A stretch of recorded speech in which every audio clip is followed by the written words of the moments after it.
তপন ভাই একটু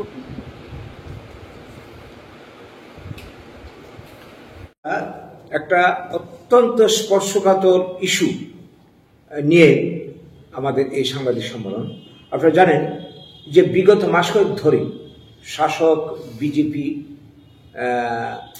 গোটা দেশ জুড়ে, আমাদের ত্রিপুরা অসন্ত বটেই, মহারাষ্ট্র, গুজরাট, রাজস্থান, বিহার, দিল্লি এমন একটা জায়গা বাদ নেই যেখানে বাঙালিকে অনুপ্রবেশকারী আখ্যা দিয়ে বাংলা ভাষা বলার অপরাধে, অন্য আর কোনো অপরাধ নেই, রোহিঙ্গা কিংবা অনুপ্রবেশকারী বিদেশি চিহ্নিত করে পাকড়াও করে নির্মম অত্যাচার করে গায়ের জুড়ে পুশব্যাক করার চেষ্টা করা হচ্ছে।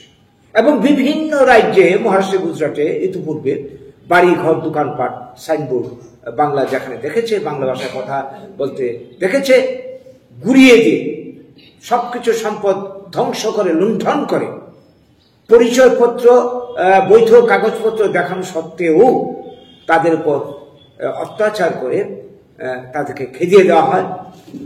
তো এই যে ঘটনা আজকে গোটা দেশ জুড়ে চলছে, আমার ত্রিপুরার খবর জানেন আপনারা, পায়ের গায়ের চামড়া তুলে দিয়ে তাদেরকে তাড়িয়ে দেওয়া হবে, এই ধরনের নিদান দেওয়া হয়েছে শাসক দলের, শরিক দলের পক্ষ থেকে, ত্রিপুরা দলের পক্ষ থেকে, আরো কত কিছু। তো এই সমস্ত ঘটনার পর আমরা দেখলাম যে গত সোমবার একটা ঘটনা ঘটল। বিজেপির আইটি সেলের প্রধান অমিত মালব্য মহোদয় বললেন বাংলা কোনো ভাষাই নয়। এর আগে বাংলা ভাষাকে বলা হতো বাংলাদেশি ভাষা। বাংলাদেশি ভাষা বলে কোনো ভাষা হয় না। অমিত মালব্যের মতো জ্ঞানী গুণী মানুষ এটা জানবেন না, এটা আমরা আশা করতে পারি না। এবং এই যে একটা কথা, কি বলে, বাংলা ভাষা বলে কোনো ভাষাই নেই। বাঙালি জাতি আছে, স্বীকার করেছেন, কিন্তু বাংলা ভাষা বলে নেই। আরে একটা জাতি আছে, তার ভাষা থাকবে না? এটা কি ধরনের কথা হলো? কথা এই না, মূল বক্তব্য হচ্ছে বাংলা ভাষা নেই, মানে বাংলা ভাষার অস্তিত্বকে অস্বীকার করা, মানে বাঙালি জাতির অস্তিত্বকে অস্বীকার করা করে আজকে বাঙালির উপর এই যে কি বলবো এই আঘাত এরা চালিয়ে যাচ্ছে। এটা তো আগুন নিয়ে খেলা, আগুন নিয়ে খেলা শুরু করেছে। এই ভাষাকে কেন্দ্র করে, একটা ভাষা একটা জাতির পরিচয়, আত্মপরিচয়, নিজের পরিচয়, একটা জাতির কৃষ্টি, সংস্কৃতি, সবকিছু, আবেগ, সবকিছু লুকিয়ে রয়েছে এই ভাষার মধ্যে। এই ভাষাকে অস্বীকার করা পেছনে রয়েছে গভীর রাজনৈতিক ষড়যন্ত্র। না, ভাষাকে নস্যাৎ করে দিয়ে, এটাকে শেষ করে দিয়ে জাতির পরিচয় লুপ্ত করে দেওয়া, যাতে এই জাতির উপর শোষণ বঞ্চনা চালালে জাতিটা কোনো প্রতিবাদ করতে না পারে, মনের দিক দিয়ে জাতিটাকে মেরে ফেলা, দুর্বল করে দেওয়া, হীনমন্যতা ঢুকিয়ে দেওয়া।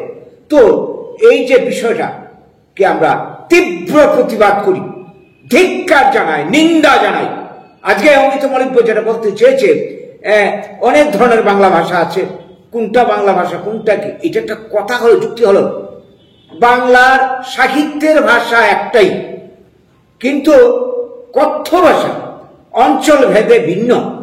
12টা ডাইলেক্ট রয়েছে বাংলার, রংপুরি বাংলা, বিক্রমপুরী বাংলা, শান্তিপুরী বাংলা, মানে কি বলবো চাটগেয়ে বাংলা, ইত্যাদি ইত্যাদি।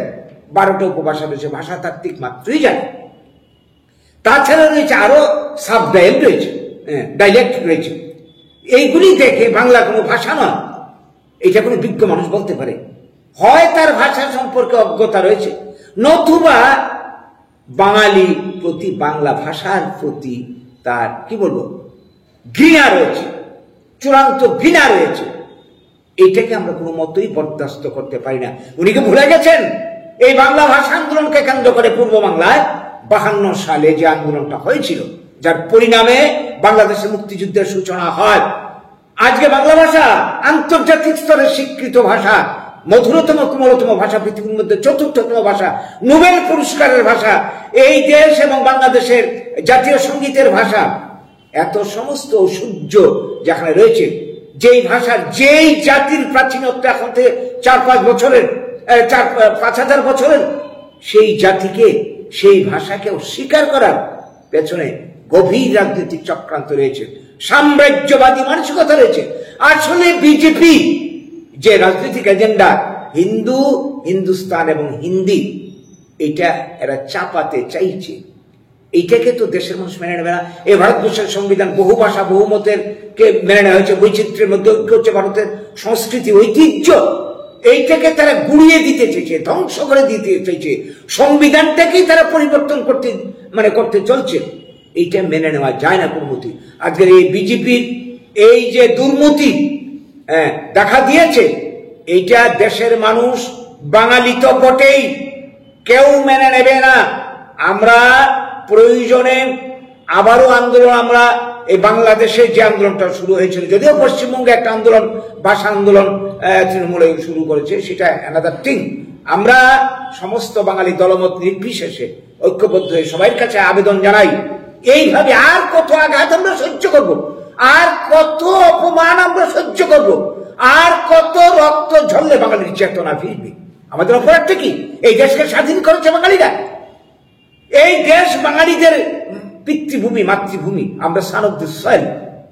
আজকে আমাদের উপর এইভাবে আঘাত, কটা মানুষের বাঙালি সারা এই স্বাধীনতার যুদ্ধে রক্ত ঝরেছে। আজকে তারা দেশের কর্ণধার, আজকে তারা আমাদের উপর কর্তৃত্ব করে যাচ্ছে, এবং এই ধরনের আঘাত দিনের পর দিন আমরা কোনো মতে মেনে নেব। আজকের দিনে দাঁড়িয়ে আমরা ঘোষণা দিতে চাই, এই কি বলবো, আঘাত, এই অপমান, এর বদলা বাঙালি নেবে।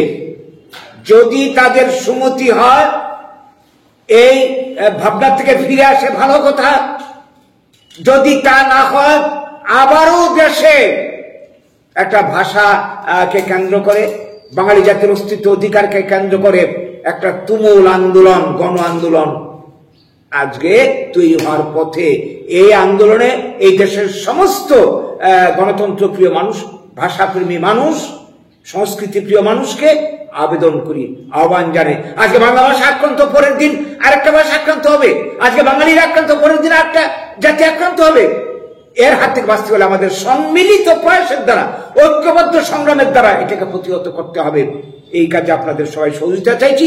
বাঙালি বুদ্ধিজীবী, ছাত্র, যুবক, কৃষক থেকে শুরু করে অন্যান্য যারা রয়েছেন সবাই সহযোগিতা কামনা করছি। আজকের এই বার্তাটুকু আপনাদের